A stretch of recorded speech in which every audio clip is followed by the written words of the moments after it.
Animals can be full of surprises, and this story begins when the team at Anderson Sanctuary suddenly realizes Daisy's newborn Bobcat kittens are missing. Panic swept the sanctuary. But they were looking in the wrong place.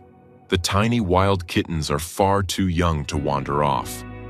And the kidnapper wasn't a threat at all, but a fluffy domestic house cat named Bella. When the sanctuary staff rushed to the scene, they found Bella curled up with not only her own babies, but also the missing Bobcat kittens, nursing all of them together. What followed was an extraordinary act of love that would rewrite the rules of nature.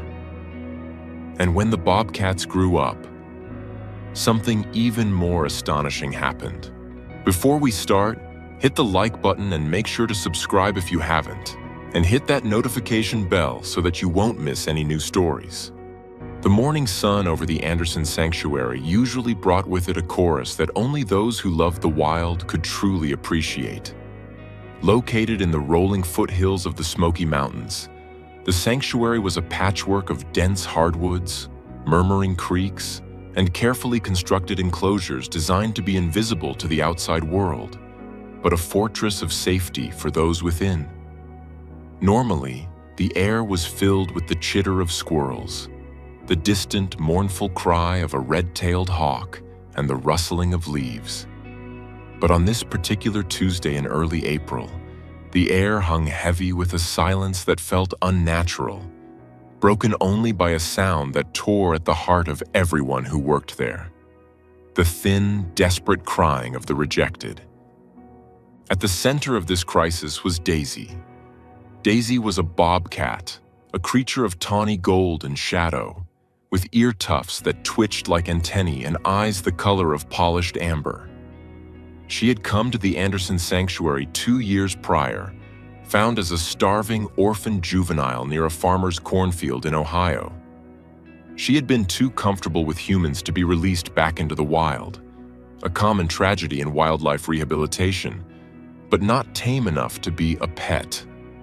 The sanctuary had become her forever home, a place of safety where she was admired for her beauty and spirit. When the staff realized Daisy was pregnant, the result of a brief, carefully monitored introduction to a male bobcat named Jasper for a breeding program intended to bolster the genetics of the captive population, there was jubilation. The team, led by a seasoned, gray-haired director named Martha Johnson, had prepared everything. They built a birthing den lined with sweet hay and soft pine shavings. They monitored Daisy's diet with the precision of a hospital nutritionist. They held their breath in anticipation of the new generation of American wilderness. But nature, as any farmer or gardener knows, does not always follow the almanac. When the kittens arrived, 3 of them, spotted balls of fuzz no larger than a man's fist, Daisy looked at them not with maternal adoration, but with a profound, terrifying confusion. She sniffed them once, her nose wrinkling at the scent of birth fluids, and then she walked away. She climbed to the highest perch in her enclosure and lay down, turning her back on the whelping box. Down below, the kittens began to cry. It was a high-pitched, mewling sound, a distress signal hardwired into their biology to summon warmth and milk. But Daisy did not come. "Give her time," Martha had said, her voice tight with worry as she watched the monitors in the staff room. Sometimes the instinct is slow to kick in. She's a first-time mother. She's scared. But hours turned into a day, and the day bled into a cold, blue-black night. The crying grew weaker. The chill of the mountain air began to seep into the den. The staff, heartbroken and exhausted, had to intervene. They entered the enclosure, protected by heavy gloves and shields, expecting Daisy to defend her young. Instead, she barely lifted her head, watching with an indifferent golden gaze as her babies were taken away.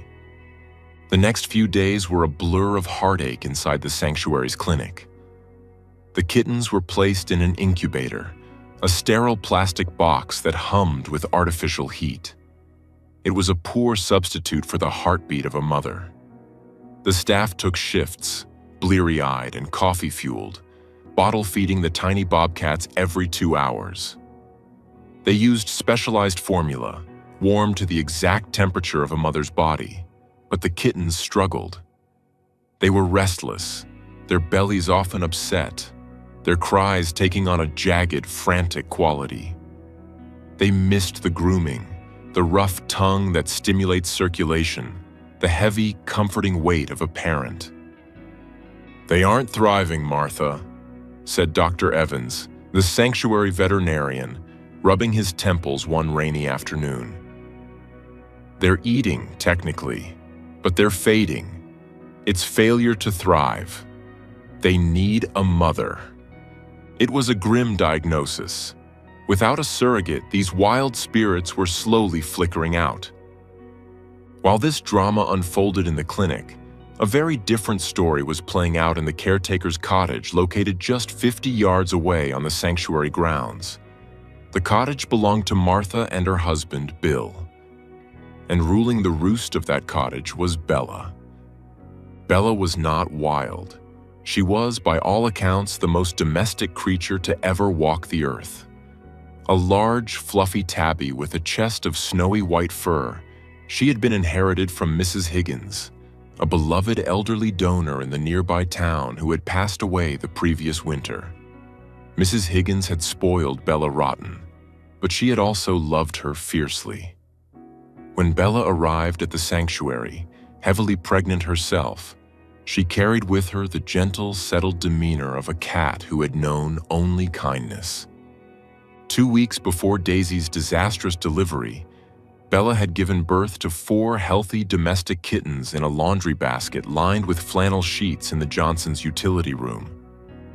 Unlike Daisy, Bella was a natural. She was a machine of motherhood. She purred like a diesel engine, a low, rumbling vibration that seemed to shake the floorboards. She washed her kittens until they were damp and cowlicked. She nursed them with a look of pure, zoned-out bliss, her eyes half closed, her paws kneading the air. Mrs. Turner, a retired schoolteacher who volunteered at the sanctuary on Tuesdays and Thursdays, was the first to notice the strangeness. Mrs. Turner was sweeping the porch of the clinic, enjoying the crisp air, when she saw a flash of movement near the service door. The clinic was supposed to be sealed tight. Biosecurity was paramount when dealing with neonates. But the old screen door had a latch that was known to stick, and if one didn't pull it hard, it would drift open just a crack. She squinted through her spectacles. It looked like Bella. The cat was moving with a distinct, purposeful trot, her belly low to the ground. In her mouth, she carried something. "Now what has that cat got?" Mrs. Turner muttered to herself, leaning on her broom. "If she's caught another mouse, Martha is going to have a fit." She watched as Bella vanished into the hydrangeas near the cottage. Mrs. Turner thought little of it at the time. Farm cats were always moving their kittens or hunting. But an hour later, she saw it again. Bella, moving from the clinic to the cottage, carrying something limp and fuzzy. It wasn't until the 2 p.m. feeding shift that the world stopped turning for the staff of Anderson Sanctuary. Sarah, a young intern, walked into the nursery with a tray of warmed bottles. She stopped dead in her tracks. The incubator lid was nudged open. It hadn't been latched properly after the last exhausted feeding. The incubator was empty. "Martha!" Sarah's scream echoed down the hallway, sharp with panic. "They're gone! The bobcats are gone!" The next 20 minutes were pure, unadulterated chaos. The sanctuary went into lockdown. Flashlights were grabbed. Boots were pulled on. Had a predator gotten in? A raccoon? A snake? The thought of those helpless, rejected kittens being snatched from their warm bed was a horror too great to vocalize. Everyone was running, calling out, checking the perimeter fences for holes. Martha was hyperventilating, her hand pressed to her chest. "They can't regulate their temperature," she gasped to Bill. "If they're out in the grass, in this wind, they won't last an hour." It was Mrs. Turner who put the pieces together. She was standing by the clinic steps, watching the panic, when the memory of the morning clicked into place. The low belly crawl, the heavy burden in the cat's mouth. The service door left ajar. "Martha," Mrs. Turner said, her voice cutting through the noise. "Martha, stop running. I think I know where they are." She led the frantic group not to the woods, but to the caretaker's cottage. They crowded into the small utility room, the air smelling of laundry detergent and warmth. Martha put a finger to her lips, signaling for absolute silence. They crept toward the laundry basket in the corner. There, curled up on the flannel sheets, was a massive pile of fur. Bella was lying on her side, stretched out like a queen on a divan. Tucked against her belly, fighting for space at the milk bar, was a chaotic, beautiful mess of biology. There were 4 domestic kittens, their coats sleek and familiar. And there, jammed right in the middle of them, were 3 spotted, tufted, wild bobcat kittens. Bella had broken into the clinic. She had heard the crying, the sound that had broken the human hearts but had triggered an unstoppable force in the feline one. She had listened to the distress of babies who were cold and unwashed, and she had decided that if the humans weren't going to fix it properly, she would. One by one, she had carried them. A bobcat kitten is heavier and denser than a domestic kitten, but she had hauled them across the yard, up the porch steps, and into her basket. The silence in the room changed quality. It went from the silence of fear to the silence of awe. Martha covered her mouth, tears instantly springing to her eyes. "Look at her," she whispered. "Just look at her." Bella looked up at the intruders. She didn't hiss. She didn't panic. She gave a short, sharp cheer-up, a sound of greeting, and then leaned down to vigorously lick the head of one of the bobcat kittens. The rough tongue rasped over the wild fur. The kitten, which had been fighting the bottle just hours ago, was now kneading Bella's belly with giant, rhythmic paws, nursing with a vigor that shocked the vet. "She's kidnapped them," Bill said, a grin breaking out over his weathered face. "She committed a heist." "She didn't kidnap them," Mrs. Turner corrected softly. "She rescued them." The relief was palpable, but the reality of the situation set in quickly. This was unprecedented. A domestic cat raising wild bobcats? There were risks. The milk composition was different. The strength of the bobcats would soon outstrip the domestic kittens. Dr. Evans stepped forward, observing the pile. "We have to be careful," he murmured. "But look at them. They're warm, they're quiet, their stress levels have dropped to 0.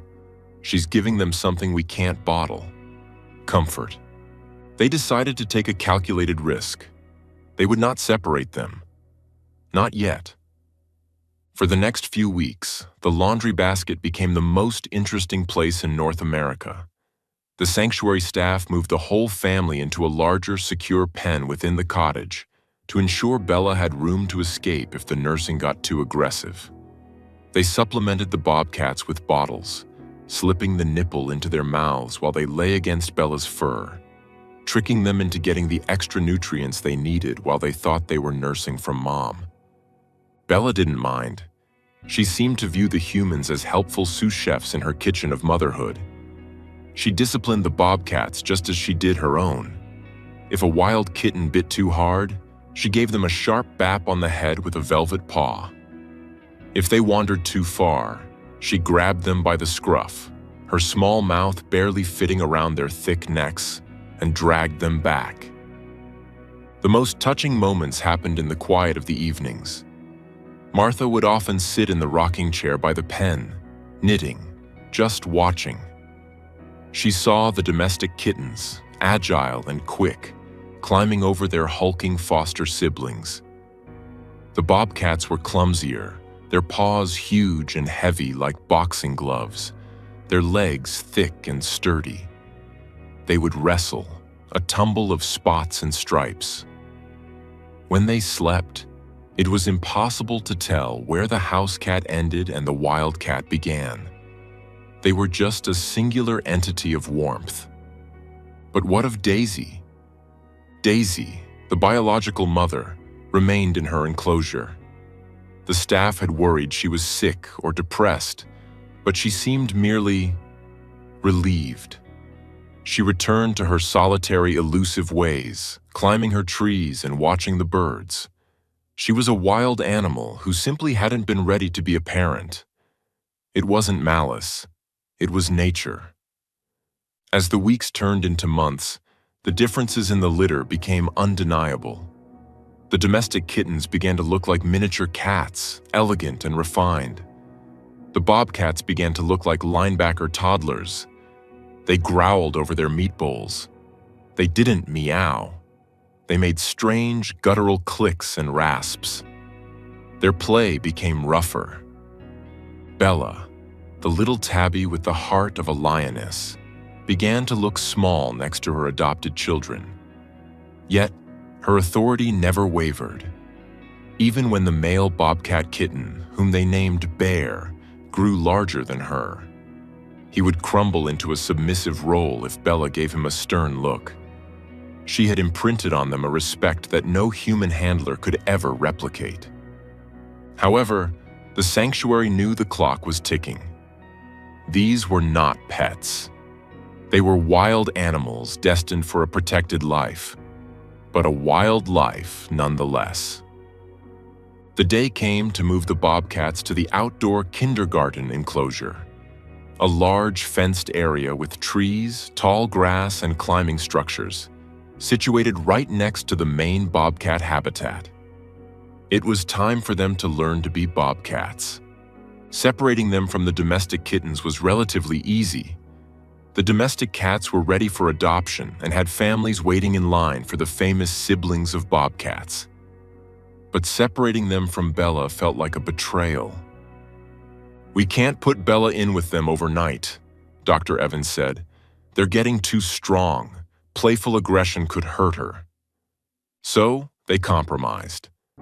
They moved the bobcats to the outdoor enclosure, and during the day, they allowed Bella to have visitation rights. It was a strange and beautiful sight. The 3 adolescent bobcats would be prowling through the tall grass, practicing their stalking, looking every inch the predators they were. Then the gate would open, and in would trot Bella, tail held high. The reaction was instantaneous. The predators would dissolve into kittens. They would rush her, rubbing their broad, ruffed faces against her small white chest, chuffing and purring. She would groom their ears, standing on her hind legs to reach the tops of their heads as they outgrew her. She would walk through the enclosure, inspecting their logs and dens, making sure her children were keeping house properly. And then, the second miracle happened.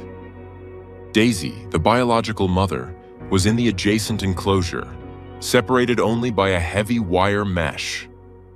For months, she had ignored the world. But as the kittens grew and as Bella visited, Daisy began to come to the fence. At first, the staff panicked. Would she be aggressive? Would she attack the mesh? Martha watched breathlessly one afternoon as Bella, having finished grooming Bear, walked over to the fence line where Daisy was sitting. The domestic cat and the wild bobcat sat nose to nose, separated by the steel. Bella did not fluff her tail. Daisy did not lay her ears back. Instead, Daisy let out a soft, inquisitive chuff. Bella blinked slowly. The universal cat sign of trust. It seemed that Daisy, free from the terrifying pressure of motherhood, was finally interested in the offspring, now that the hard work was done.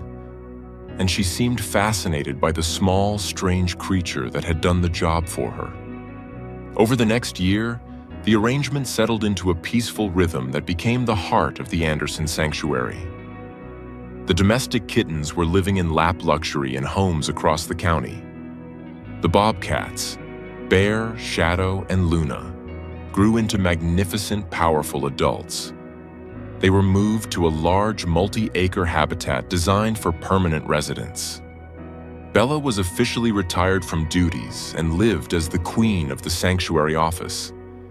But every morning, rain or shine, she demanded to be let out. She would walk the perimeter of the Bobcat enclosure. The tourists and visitors who came to the sanctuary, often busloads of seniors from the local community centers, would stand in hushed silence to watch the ritual. They would see 3 massive 80-pound bobcats come charging out of the brush, looking terrifying to the uninitiated. And they would watch them throw themselves against the fence, not to break out, but to get as close as possible to the little calico tabby sitting on the other side. Bella would sit there for hours, just keeping them company. And remarkably, Daisy joined them. The 2 mothers, the biological and the adoptive, formed a strange, quiet sorority. They would often be found sleeping on opposite sides of the same fence post, basking in the same sunbeam. Daisy, who had been so aloof, seemed to learn a calmness from Bella. The tension that had defined her life in captivity melted away. Years passed, as they do. The seasons painted the mountains in greens, then golds, then whites. Bella grew old. Her muzzle turned gray and her trot slowed to a stiff walk. The arthritis in her hips made the journey to the enclosure harder, but she never skipped a day. The staff would carry her on the bad days, wrapping her in a blanket so she could see her babies. The bobcats seemed to know. Animals have a sense of time and frailty that we often underestimate. When Bella visited in those later years, the bobcats didn't charge the fence. They approached slowly, pressing their bodies gently against the wire, offering soft chuffs of greeting, sitting quietly with her as she dozed in the grass. They were protecting her, just as she had protected them when they were small enough to be carried in her mouth. When Bella finally passed away, quietly in her sleep at the age of 18, a pall of grief fell over the sanctuary. Mrs. Turner, now in her 80s herself, cried openly. Martha and Bill buried Bella near the fence line, under a flowering dogwood tree, a spot where the shadow of the branches fell into the bobcat enclosure. The day after the burial, the staff noticed something profound. The 3 bobcats, now seniors themselves, stopped eating. For 2 days, they paced the fence line, calling out, a low, mournful sound that echoed through the valley. They lay by the spot where Bella used to sit, waiting. And then, Daisy came down from her perch. Daisy, who had never touched the kittens when they were born, walked over to Bear, her enormous son. She bumped her head against his. She lay down next to him, her body pressing against his flank. It was the first time she had ever offered them physical comfort. It was as if she knew that the shift had ended. The little mother with the white chest was gone, and the watch had now passed back to her. She couldn't replace the love Bella had given, that fierce, impossible cross-species love. But she could offer presence. The story of Bella and her bobcats became a legend in the county. It was a story told in nursing homes and elementary schools alike. It wasn't just a story about a cat. It was a story about the definition of family. It taught that family isn't about blood or species or matching spots. It is simply about who shows up when you are crying in the dark. It is about who picks you up, who keeps you warm, and who teaches you to be strong. And for the elderly residents who visited the sanctuary, leaning on their canes and watching the descendants of those bobcats play in the autumn leaves, the story offered a profound comfort. It was a reminder that it is never too late to be cared for, that love can come from the most unexpected places, and that even when we feel abandoned, there is often someone, somewhere, ready to carry us home. The sanctuary still stands today, and if you go there, just as the sun sets over the Smokies, and you stand by the dogwood tree, they say you can still feel it. A warmth in the air, a gentle vibration in the ground, like the purr of a very small cat with a very large heart, watching over her wild, beautiful children forever.